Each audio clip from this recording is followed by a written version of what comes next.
반갑습니다. 페페 아빠입니다. 오늘은 목요일 영상입니다. 또 이제 긍정적인 시그널들을 좀 이제 들고 오려고 했으나 지금 어제 제가 커뮤니티에 올려드린 것처럼 잡코인들이 날뛰고 있죠. 해킹당한 프로젝트 아니면 이제 프로젝트가 폭락으로 파산까지 됐던 프로젝트들이 미쳐 날뛰고 있는데 그거는 전반적인 이제 전체 시장을 바라봤을 때는 그렇게 긍정적인 시그널은 아닙니다. 국내 시장에서는 먹을거리들을 주지를 않거든요. 뭐 TRB가 됐든 뭐 다른 것들도 마찬가지고 정말 다가올 후폭풍이 정말 이거 대응들 잘하셔야 될 것 같아요. 그 중에서 저희 이제 그 이모티콘 이거 있으신 분들은 저희 기본 유튜브 멤버십을 다시면 이 배지 같은 것들을 이제 받으시는데 정말 정이 갑니다. 이 마크가 있는 게 저희 어떻게 보면 패밀리죠. 패밀리 페페 아빠 패밀리 엘리트 클럽분들도 마찬가지겠지만 기본적으로 이렇게 좀 이제 질문들을 하시면 막 엄청 세부적인 내용들을 막 예를 들어 뭐 이오스 올라갈까요? 아니면 뭐 이제 뭐 비트코인 얼마까지 갈까요? 저도 몰라요. 그게 정답이 정해져 있는 게 아니잖아요. 근데 이런 부분에 대해서는 좀 답변을 드릴 수가 있어요. 그리고 좀 예리한 질문을 하신 것 같습니다. 트럼프가 크립토 지지 선언하면서 대선 자금 기부로 크립토로 받는다고 이야기를 했는데 이 발언이 크립토 시장의 유동성을 좀 끌고 올 수 있을까요? 라고 질문을 하셨습니다. 굉장히 중요합니다. 왜냐하면 제가 어제도 두 가지 말씀드렸죠. 대선 되기 전까지, 대선 당선되기 전까지 폭락 하락장 올 수 있다. 바이든이 그 역할들을 할 것이다. 그래서 새벽에 바이든이 어떤 거 했죠? 그냥 안 좋은 상황임에도 바이든 대통령이 그 새벽에 독단적으로 거절을 했어요. 뭐냐면 커스터디 업무들을 자 여기 보시면은 밑에 보시면 이게 커스터디 이게 뭐냐면 커스터디가 뭐냐면요 은행에서 비트코인 같은 것들 관리들 해줄 수가 있는 거예요. 예를 들어 뭐 기관들이 이제 돈들도 많고 해야 될 일들이 많잖아요. 은행들이 그것들을 대신 해준다? 그러면 조금 더 긍정적인 상황으로 가면 어떻게 되냐면 은행에서도 이제 뭐 크립토 같은 것들도 뭐 이자 같은 것들도 받을 수가 있어요. 앞으로 크립토 상품들도 은행을 통해서 할 수가 있는 거죠. 그 첫 번째 과정이 바로 커스터디입니다. 그렇다고 은행이 그걸 매수해가지고 보유하겠다 그게 아니고 그냥 관리만 해주겠다. 근데 그거를 독단적으로 거부권을 행사를 했습니다. 제가 이런 역할들을 할 수 있다라고 말씀드렸잖아요. 바이든 대통령이 할 수 있는 모든 역할들은 다 끝났습니다. 파월 연준 의장과 바이든 대통령은 올해 연말이 되기 전까지 트럼프의 당선을 위해서라도 자연스럽게 자산 시장을 인위적으로 만들어낼 수가 있어요. 그렇게 되면 자산 시장이 하락하고 그렇게 되면 어떻게 되죠? 제발 좀 트럼프가 여기 나타나서 이것 좀 살려줘 이런 분위기들이 형성이 될 수도 있겠죠. 근데 귀신같이 트럼프가 반대로 이런 얘기를 합니다. 바이든 암호화폐 문외한 나는 열린 마음으로 수용 나 뽑아달라 그겁니다. 그러면서 암호화폐로 대선 후원금을 받겠다. 그리고 NFT부터 시작을 해가지고 활기대차하자 막 이런 식으로 해서 크립토 완전 수용적인 이제 분위기로 바뀌었죠. 완전 대립 관계죠. 우리 둘 다 크립토 받을 게가 아니고 대립 관계입니다. 그러면 크립토인들은 어딜 택해야겠죠? 당연히 트럼프를 택해야겠는데 이 과정이 아직까지도 7개월이나 남았다. 그러면 그 전까지 어떻게 될 수가 있다? 트럼프의 당선과 표를 위해서라도 트럼프가 다시 좀 이제 살려주세요. 크립토 시장 살려주세요를 외치기 위해서라도 시장이 폭락할 수 있다. 바이든 대통령이 할 수 있는 모든 역할들은 이미 다 끝났다라고 생각을 하고 있습니다. 그래서 이 질문을 하셨을 때 제가 뭐 확정적인 질문 그 답변을 드릴 수는 없겠지만 기존에는 대선되기 전에는 증시가 끌어올랐고 암호화폐 시장이 끌어올랐습니다. 근데 그거는 20년도 코로나 시작이 된 이후에는 그 틀을 완전히 깨버렸어요. 그게 뭐냐면 지금까지는 그랬었는데 반대로 뒤통수를 칠 수 있는 게 코로나 이후에 굉장히 많아졌습니다. 팬데믹 이후에. 뭐 거리두기가 풀려가지고 오히려 22년도부터 주식시장이 하락을 하지 않나. 뭐 비둘기파로 이제 계속해서 이제 매파적인 분위기를 또 이제 취하고 있다가 파월 연준 의장이 비둘기파로 전환이 될 것이다라는 기대감을 줬는데 결국에는 전환이 안 됐고 또 이번에는 6월달에 금리 인하를 하겠다라고 계속해서 얘기를 했는데 또 금리 인하를 안 하는 분위기예요. 그러면 7월달에도 할 수 있지 않냐라고 물어보시면 7월달에는 금리 인하가 됐든 동결이 됐든 인상이 됐든 그런 것들이 없습니다. FOMC에서 금리 결정하는 그런 회의들이 없어요.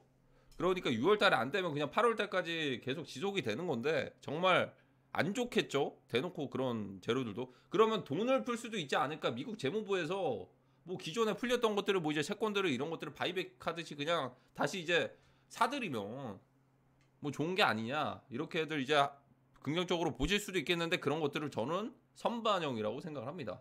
아마 이들은 작년부터 얘기를 했어요. 미국 재무부에서 양적 완화를 할 수도 있다. 이거 작년부터 얘기를 했습니다.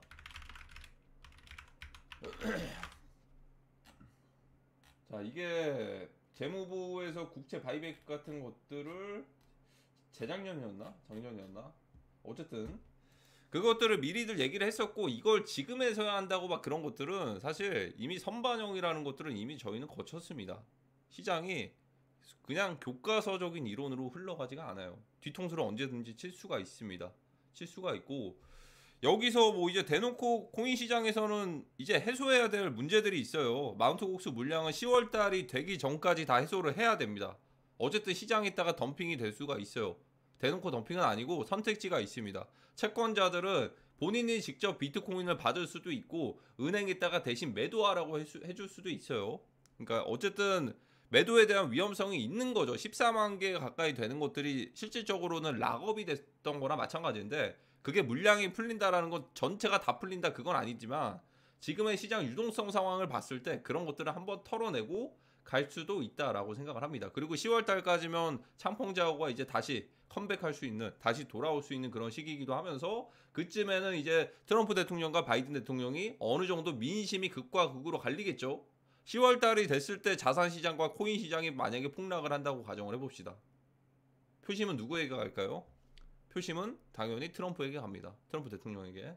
그러면 트럼프 대통령이 당선되면 상승을 하겠는데, 그 당선 시점에, 상승하기 직전의 시점에 비트코인 가격이 중요하겠죠. 그때 막 비트코인이 30K고 막 이러면 그 전에 얼마나 많은 변동들이 있었겠습니까? 그걸 어떻게 버티죠? 지금 5월 달인데 버틸 수가 있나요, 그거?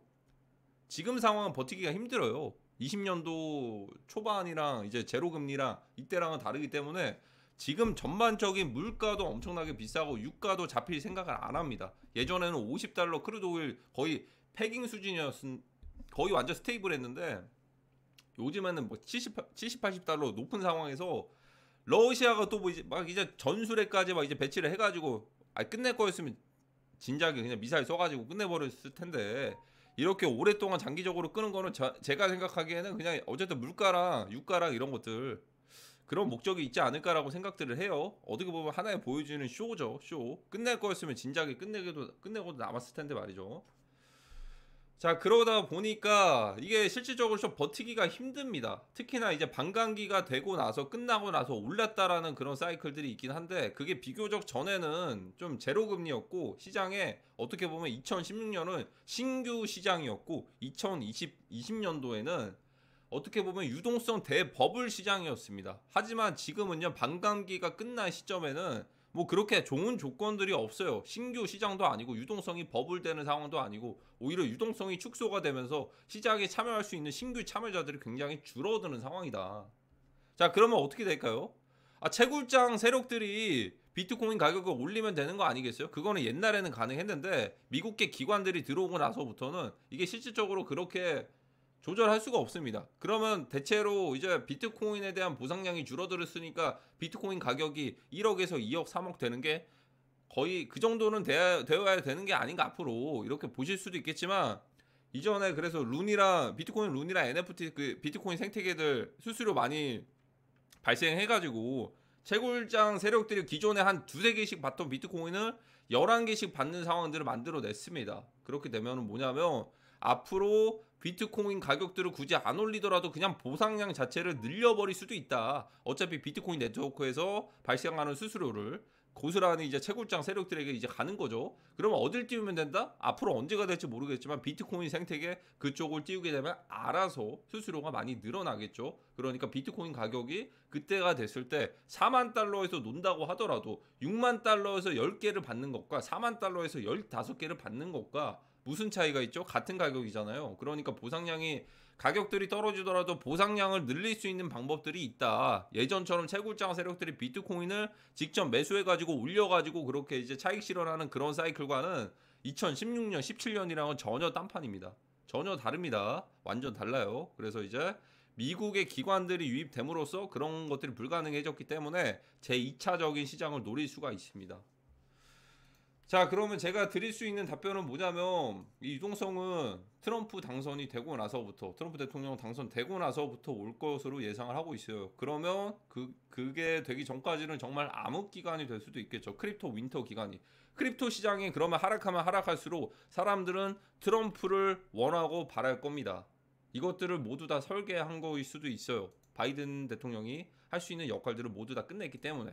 그러면 또 한 가지가 남았어요. 암호화폐 쪽으로 완전 반대되는 입장을 이렇게 해버리죠. 그러다가 갑자기 이제 독단적으로 이거 인플레이션 안 되겠다, 금리 더 올리자, 안 되겠다 이러면서 달러 가격까지도 올릴 수가 있습니다. 그러면 전 세계적으로 달러 강달러 현상들이 유지가 되면서 자산 시장은 빠르게 현금화를 할 것이고, 그리고 강달러 금리까지 높아지는 상황이죠.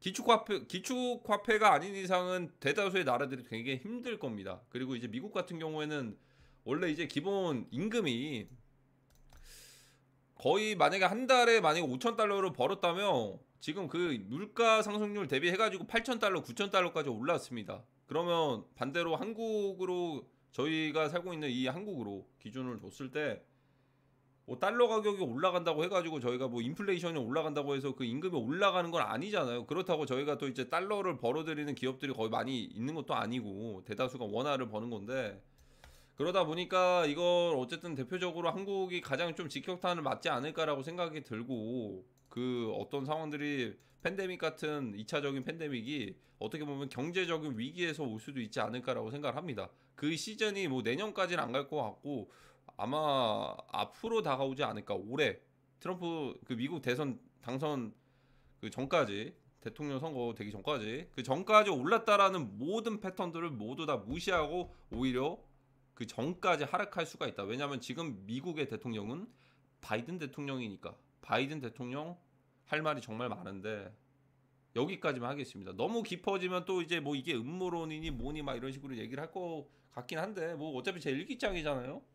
근데 뭐 깊게 갈 필요가 없어요. 그냥 그렇다라고만 알고 있고 세상이 그렇게 돌아간다는 것만 인지만 한 채로 살아가면 되는 거지. 그걸 가지고 뭐 제가 뭐 정의감이 있어가지고 이렇다 그걸 알려주고 싶지는 않습니다. 왜냐하면 세력들의 심기를 건드리면 안 되기 때문이죠. 어쨌든 자, 그러면 앞으로 어떻게 될 수가 있느냐. 당연히 코인 시장이 일단 난 이 버티는 상황조차도 나는 너무 의심이 됩니다. 이렇게 매수 기회를 주고 있는 게 아니고, 매수 기회보다는 사실 계속해서 설거지를 하는 것 같아요. 어쨌든 예전 같았으면 금방금방 뺐거든요. 금방금방 뺐는데 시간을 오랫동안 유지를 한다는 건 그냥 알트코인 물량들 팔기에 계속해서 지속적으로 계속 끌고 갈 수가 있다. 희망고문 하면서 지금 이제 계속 시간이 좀 소요되면 여기가 진짜 바닥이구나 싶어가지고 또 이제 매수들 하거든요. 근데 이제 변동들을 보면 막 빨간불이 나오더라도 결코 막 그렇게 좋은 반등들이 안 나오고 있어요. 고점 대비해가지고 50% 60%씩 뺐으니까. 그리고 특히나 오늘은 솔라나 경매가 있거든요. 솔라나 이거 FTX 물량 또 팔아버리고, 제가 볼 때 앞으로 예상을 하는 건데 솔라나가 뭐 100만원 건다 이런 얘기들 많잖아요. 그리고 이거 정고점까지 희망 고문하듯이 여기까지만 올렸거든요. 저 이거 오히려 반대로 봅니다. 솔라나가 할 역할들은 이미 다 끝났다. 알라메다 리서치, FTX가 보유하고 있는 물량들을 모두 다 정리를 했을 것이고, 그 마지막에 뒤늦게 예전 초창기에 그 리플 코인들 보는 것 같아요. 예전 초창기에 리플 코인도 한때는 정말 사랑을 많이 받았거든요. 그때, 그리고 그 다음에 이제 뭐 이오스 같은 애들이 좀 사랑을 좀 많이 받았었는데 그거 보는 것 같습니다. 솔라나 이더리움 생태계가 어쨌든 수수료나 이런 것들이 완화가 돼가지고 솔라나 생태계는 사실 좀 필요가 없고, 그걸 대비해가지고 FTX에서 보유하고 있는 나머지 물량들을 다 이제 경매로 떨이하듯이 파는 거일 수도 있습니다. 아니 20달러일 때 여기에서 경매하는 것보다 지금 여기에서 경매해가지고 이제 뭐 몇 년 동안 베스팅 기간 이제 두고 나서 기관들한테 팔면 얼마나 이득이겠습니까? 그리고 실제로 거의 2억 달러를 이미 좀 이제 3분의 2 값어치를 팔았고, 남은 물량들 또 이제 경매가 진행이 됩니다. 경매 끝나면 제가 볼 때는 좀 큰 변동이 있지 않을까. 왜냐하면 이게 좀 긍정적으로 봐야 됐을 건 뭐냐면, 이거 경매 또 이제 있으니까 솔라나 좀 수요 늘리려고 솔라나 계열 민코인들 좀 이제 바이낸스에서 상장하고 했어야 되거든요. 그게 만약에 특히나 만약에 다음 이번 텀에 했어야 되는 거는 고양이 관련 솔라나 민코인들이 상장이 됐으면은 좀 수요를 만들어냈을 텐데 그런 게 없이 그냥 지나가면은 이건 다음 후폭풍이 되게 클 수도 있어요. 뭐 고양이 시즌도 오겠지만 뭐 하락하고 온다고 해서 그게 나쁠 건 없거든요. 왜냐하면 그 페페코인도 사실 그 단기간에 엄청 급등했던 시기도 비트코인이 3만 달러일 때도 그렇게 충분히 올랐습니다. 세력들이 돈이 없는 게 아니고 안 올려주고 상장을 안 시켜주는 거다라고 해석이 됩니다. 자, 그래서 좀 결론은 뭐냐?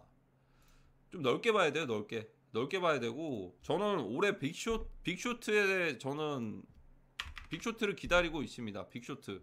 대다수가 이제 상승장을 볼 때 알트장이 온다라고들 하시는데 개인적인 의견이고 뭐 저도 정답은 아니겠지만 저는 빅쇼트를 보고 있어요. 자산 시장이 결국에는 그러면 기관들이 그 매수했던 자금들은 어떻게 하죠? 기관들이라고 안 물립니까? 기관들이라고? 아니 엘살바도르도 얼마까지 물린 줄 알아요? 엘살바도르 법정 앞에 해가지고 비트코인 막 조단위 이상씩 샀죠. 여기까지 물렸어요. 아 기관이라고 안 물립니까? 마이클 셀러도 여기서 물렸어요.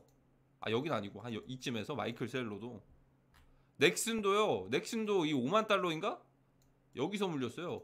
그 하락장 계속 맞았죠. 계속 보유하고 있죠. 아니 기업들은요 걱정할 필요가 없어요. 기관들은 걱정할 필요가 없어요. 기관들이 그 혹시나 만약에 1조 원어치 현물 ETF를 구매를 하는데 그걸 레버리지를 써가지고 만약에 그거를 이제 3천억 가지고 한 7천억을 빌려와가지고 레버리지를 썼다? 그럼 한 30~40%만 떨어져도 그게 뭐 캐시콜과 비슷할 정도의 기관들의 물량들은 엄청 크니까 그 정도가 나타날 수 있겠는데 그런 기관들 제외를 하고는 기관들은 주 포지션이 코인 쪽이 아니에요 지금.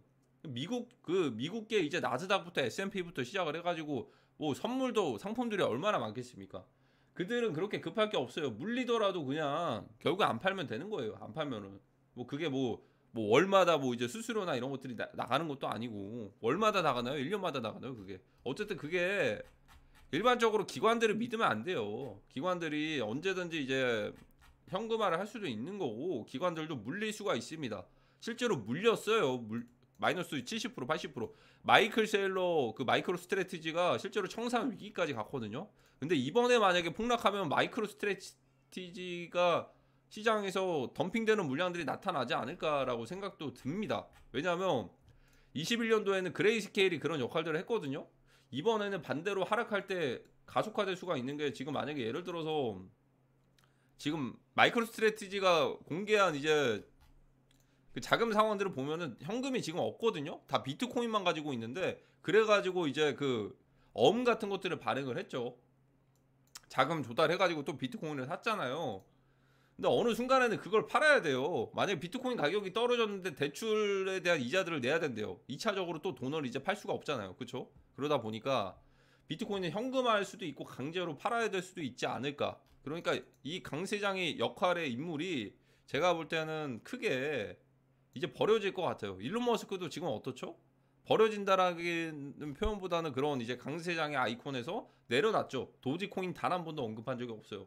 뭐 중간중간에 민코인들 다른 것들은 사진 끼워놓고도 언급을 했는데 비트코인도 예전에는 샵 비트코인 이렇게 하다가 비트코인 단 한 번도 뭐 결제라든지 막 이런 것도 언급한 적이 없습니다. 그리고 테슬라 CEO 내려놨고 뭐 여러 가지 강세장을 이끌었던 21년도 미국 주식장의 개미들을 일깨웠던 거의 테슬라의 아이콘이었던 대부가 이제 내려놨어요. 그러니까 이제 강세장의 아이콘이었던 사람들이 지금 부재 기간들이 굉장히 상당히 길다. 창펑 자국까지 내려놨고 그리고 그런 역할들을 했던 마이크로 스트래티지의 마이클 세일러 이 회사도 굉장히 주목해야 되는 게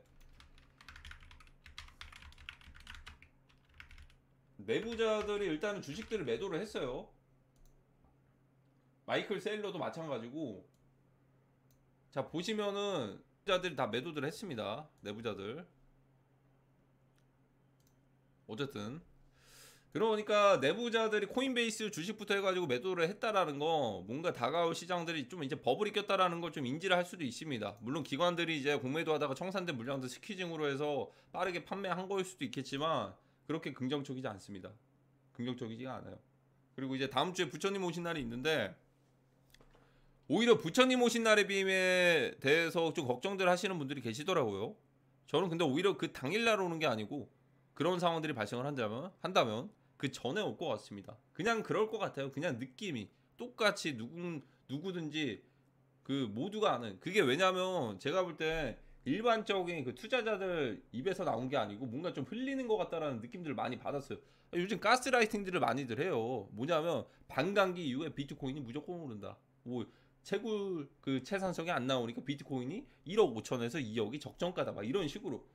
이거 모르겠네. 이게 유튜브 때문에 그런 건가? 어쨌든 자 이번 영상은 그러면 짧은 요약이죠. 20분 정도가 되는데 도움이 되셨으면 좋아요와 댓글 한 번씩 부탁드립니다. 감사합니다.